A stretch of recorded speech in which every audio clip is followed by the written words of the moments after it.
Global market മോശം performance കാഴ്ചവെച്ചിട്ടും ഇന്നത്തെ trading സെഷനിൽ ഇന്ത്യൻ മാർക്കറ്റ് മികച്ച പെർഫോമൻസ് കാഴ്ചവെക്കുകയും ഇൻഡെക്സ് 0.45% ഉയർന്ന് 23,591 ക്ലോസിംഗ് നൽകുകയും ചെയ്തു. Mid cap index 0.46%, small cap index 0.90% ഉയർന്നു. ഇന്ന് യൂറോപ്പിലെയും ഏഷ്യയിലെയും പ്രധാന ഇൻഡിസസുകളിലൊക്കെ സെല്ലിംഗ് പ്രഷർ പ്രകടമായിരുന്നു. ഏഷ്യൻ ഇൻഡിസസുകളായ ജപ്പാന്റെ നിക്കി, കൊറിയയുടെ കോസ്പി തുടങ്ങിയ ഇൻഡിസസുകൾ 1% ഇടിഞ്ഞപ്പോൾ യൂറോപ്യൻ ഇൻഡിസസുകളായ ഫഡ്സെ, CAC, ഡാക്സ് തുടങ്ങിയ ഇൻഡെക്സുകളും 1% ഇടിഞ്ഞു. US-ലേക്ക് ഇമ്പോർട്ട് ചെയ്യുന്ന വാഹനങ്ങൾക്ക് മുകളിൽ 25% ടാക്സ് ഏപ്രിൽ 3 മുതൽ ഏർപ്പെടുത്താൻ ഡൊണാൾഡ് ട്രംപ് തീരുമാനിച്ചിട്ടുണ്ട്. ഇതിന്റെ പശ്ചാത്തലത്തിലാണ് യൂറോപ്യൻ മാർക്കറ്റിലെയും ഏഷ്യൻ മാർക്കറ്റിലെയും സ്റ്റോക്കുകളിൽ സെല്ലിംഗ് പ്രഷർ വന്നതും ഇൻഡിസസ് നെഗറ്റീവ് സൈഡിൽ ക്ലോസിംഗ് നൽകിയതും. അതേസമയം ഫോറിൻ ഇൻസ്റ്റിറ്റ്യൂഷണൽ ഇൻവെസ്റ്റേഴ്സിന്റെ ഇന്ത്യൻ മാർക്കറ്റിലേക്കുള്ള ഫണ്ട് ഫ്ലോ ഉയരുന്നതും അട്രാക്റ്റീവ് വാല്യൂഷന് ലഭിക്കുന്ന പല സ്റ്റോക്കുകളിലും ബൈയിങ് ആരംഭിച്ചതിൻ്റെയും കൂടാതെ വരാൻ പോകുന്ന മോണിറ്ററി പോളിസി കമ്മിറ്റി മീറ്റിംഗിൽ ഇൻട്രസ്റ്റ് റേറ്റ് കട്ട് പ്രഖ്യാപിക്കാനുള്ള സാധ്യത വർദ്ധിച്ചതിൻ്റെയും പശ്ചാത്തലത്തിൽ ഇന്ത്യൻ മാർക്കറ്റുകൾ മികച്ച പെർഫോമൻസ് കാഴ്ചവെച്ചു. ഇന്ന് നിഫ്റ്റിയിലെ 50 സ്റ്റോക്കുകളിൽ 38 സ്റ്റോക്കുകളും പോസിറ്റീവ് സൈഡിലായിരുന്നു ക്ലോസിംഗ് നൽകിയത്.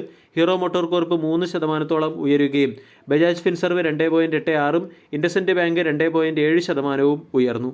ടാറ്റ മോട്ടോഴ്സ് 5% ഇന്നത്തെ ട്രേഡിംഗ് സെഷനിൽ ഇടിഞ്ഞു. സൺ ഫാർമസ്യൂട്ടിക്കൽ ഇൻഡസ്ട്രീസ് 1%, ഐഷർ മോട്ടോഴ്സ് 1% ഇടിഞ്ഞു. അതേസമയം സെക്ടോറിയൽ ഇൻഡിസസ് നമ്മൾ പരിശോധിക്കുകയാണെങ്കിൽ ഏറ്റവും മികച്ച പെർഫോമൻസ് PSU ബാങ്ക് കാഴ്ചവെച്ചു. PSU ബാങ്ക് 2.5% ഉയർന്നു.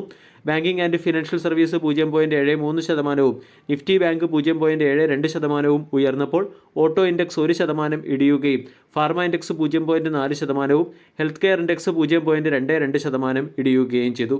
23,500 മാർക്കറ്റ് ക്ലോസിംഗ് നൽകിയതിൻ്റെ പശ്ചാത്തലത്തിൽ 23,600 മുകളിൽ മാർക്കറ്റ് സസ്റ്റെയിൻ ചെയ്യുകയാണെങ്കിൽ 23,800 ആയിരിക്കും മാർക്കറ്റിൻ്റെ ഇമ്മീഡിയറ്റ് റെസിസ്റ്റൻസായി പ്രവർത്തിക്കുക. അതിനുശേഷം 24,100 അടുത്ത റെസിസ്റ്റൻസായി പ്രവർത്തിക്കും. മാർക്കറ്റിനെ സംബന്ധിച്ചിടത്തോളം 23,400 സ്ട്രോങ് സപ്പോർട്ടുമുണ്ട്. അമേരിക്കയിലേക്ക് ഇമ്പോർട്ട് ചെയ്യുന്ന കാറുകൾക്കും ഓട്ടോ പാർട്സിന് മുകളിൽ 25% തീരുവ ഏർപ്പെടുത്താൻ തീരുമാനിച്ചതിൻ്റെ പശ്ചാത്തലത്തിൽ ഇന്നത്തെ ട്രേഡിംഗ് സെഷനിൽ ഓട്ടോമൊബൈൽ ഇൻഡെക്സിൽ തന്നെ സെല്ലിംഗ് പ്രഷർ ശക്തമായി. ഇന്ത്യയിൽ നിന്നും വളരെ കുറച്ച് കമ്പനികൾ മാത്രമേ അമേരിക്കയിലേക്ക് കാറുകൾ എക്സ്പോർട്ട് ചെയ്യുന്നുള്ളൂ. ഇതിൽ ഏറ്റവും മുൻപന്തിയിൽ നിൽക്കുന്ന ഒരു കമ്പനിയാണ് ടാറ്റ മോട്ടോഴ്സ്. ടാറ്റ മോട്ടോഴ്സിൻ്റെ സബ്സിഡറി കമ്പനിയായ ജഗ്വാർ ലാൻഡ് റോവറിന് അമേരിക്കൻ മാർക്കറ്റിൽ എക്സ്പോസർ ഉണ്ട്. 2024 ഫിനാൻഷ്യൽ ഇയറിൽ ജഗ്വാർ ലാൻഡ് റോവർ 4 ലക്ഷം യൂണിറ്റുകളാണ് ഗ്ലോബലി വിറ്റഴിച്ചത്. അതിൽ 23% US-ലാണ് വിറ്റഴിച്ചത്.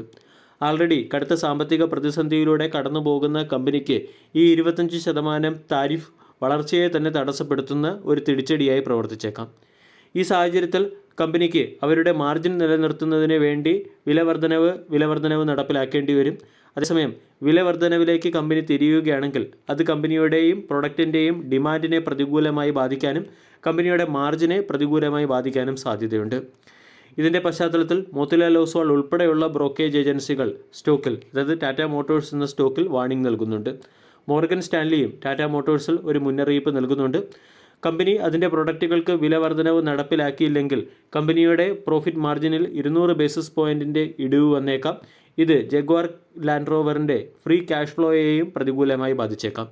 ടാറ്റ മോട്ടോഴ്സിനെ മാത്രമല്ല ഡൊണാൾഡ് ട്രംപിൻ്റെ തീരുമാനം പ്രതികൂലമായി ബാധിക്കുന്നത് ഓട്ടോമൊബൈൽ മാനുഫാക്ചറിംഗ് സെക്ടറിലെ കമ്പനികളായ, അതായത് ഓട്ടോമൊബൈൽ പാർട്സ് മാനുഫാക്ചറിംഗ് സെക്ടറിലെ കമ്പനികളായ Sona BMW precision forging, Bharat Forge, Samvardhana Motherson International തുടങ്ങിയ സ്റ്റോക്കുകളെയും ഇത് പ്രതികൂലമായി ബാധിച്ചേക്കാം. സോന BMW പ്രസിഷൻ ഫോർജിങ്ങിൻ്റെ 43% റവന്യൂവും US-ൽ നിന്നാണ്. ഭാരത് ഫോർജിൻ്റെ 38% റവന്യൂ US-ൽ നിന്നാണ് ജനറേറ്റ് ചെയ്യുന്നത്. സോന BMW പ്രസിഷൻ ഫോർജ് എന്ന കമ്പനിക്ക് ചൈന, ജപ്പാൻ, കൊറിയ തുടങ്ങിയ മാർക്കറ്റുകളിലേക്ക് ശ്രദ്ധ കേന്ദ്രീകരിച്ച് വേണം അമേരിക്കയിലുള്ള എക്സ്പോസർ കുറച്ചു കൊണ്ടുവരാൻ. ഈ മാർക്കറ്റുകളിൽ നിന്നും 50%-ലധികം റവന്യൂ ജനറേറ്റ് ചെയ്യേണ്ടതായിട്ട് വരും. കൂടാതെ ഭാരത് ഫോർജ് എന്ന കമ്പനിക്ക് അത്ര വലിയ എക്സ്പോസർ, അതായത് സോന BLWയുമായി താരതമ്യപ്പെടുത്തുമ്പോൾ കുറച്ച് എക്സ്പോസറാണുള്ളത്. ഇവിടെ സാമിൽ എന്ന കമ്പനിയെ ഈ അപ്ഡേറ്റ് അത്ര പ്രതികൂലമായി ബാധിക്കില്ല എന്നാണ് അനലിസ്റ്റുകൾ, അതായത് സംവർദ്ധന മദർസൺ ഇൻ്റർനാഷണൽ ലിമിറ്റഡ് എന്ന കമ്പനിയെ ഈ അപ്ഡേറ്റ് അത്ര പ്രതികൂലമായി ബാധിക്കില്ല എന്നാണ് അനലിസ്റ്റുകൾ പറയുന്നത്. കാരണം കമ്പനി റീസെൻ്റ്ലി അലബാമയിൽ ഒരു മാനുഫാക്ചറിംഗ് പ്ലാന്റ് തുടങ്ങിയിരുന്നു. ഇതിൻ്റെ പശ്ചാത്തലത്തിൽ US-ലെ US-ലെ ആഭ്യന്തര മാനുഫാക്ചറിംഗ് കമ്പനികൾക്ക് പ്രൊഡക്റ്റുകൾ കമ്പനിക്ക് നൽകാൻ സാധിക്കും. ആൾറെഡി ഡൊണാൾഡ് ട്രംപിൻ്റെ ഈ തീരുമാനം അമേരിക്കൻ എക്കോണമിയെ തന്നെ പ്രതികൂലമായി ബാധിച്ചേക്കാം. അമേരിക്കയുടെ പ്രൊഡക്ഷനെയും തൊഴിലവസരങ്ങളെയും പ്രതികൂലമായി ബാധിച്ചേക്കാൻ സാധ്യതയുണ്ട്. എന്നിരുന്നാലും പ്രതികൂലമായി ബാധിച്ചേക്കാൻ സാധ്യതയുണ്ട്. ഇന്നത്തെ ട്രേഡിംഗ് സെഷനിൽ ടാറ്റ മോട്ടോഴ്സ് 5% ഇടിഞ്ഞു. സംവർധന മദർസൺ ഇൻ്റർനാഷണൽ ലിമിറ്റഡ് എന്ന stock 3%, Sona BLW precision forging എന്ന സ്റ്റോക്ക് 7%, ഭാരത് ഫോർജ് എന്ന സ്റ്റോക്ക് 2%, നിഫ്റ്റി ഓട്ടോ ഇൻഡെക്സ് 1% ഇടിഞ്ഞു.